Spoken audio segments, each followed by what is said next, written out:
اعوذ باللہ من الشیطان الرجیم، بسم اللہ الرحمن الرحیم۔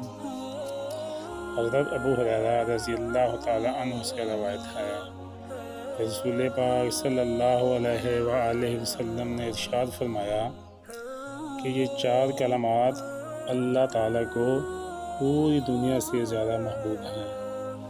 آپ صلی اللہ علیہ وسلم نے فرمایا، ان میں سے جس سے بھی ابتدا کر لی جائے کوئی حرج نہیں۔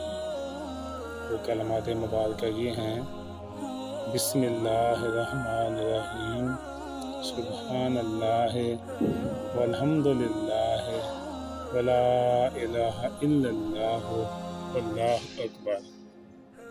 اللہ پاک ہے اور سب تعریف اللہ کی ہے، اور اللہ کے سوا کوئی معبود نہیں، اور اللہ سب سے بڑا ہے۔ اللہ تعالیٰ سے دعا ہے کہ اللہ پاک ہم یہ کلمات زیادہ سے زیادہ پڑھنے کی توفیق عطا فرمائے، آمین۔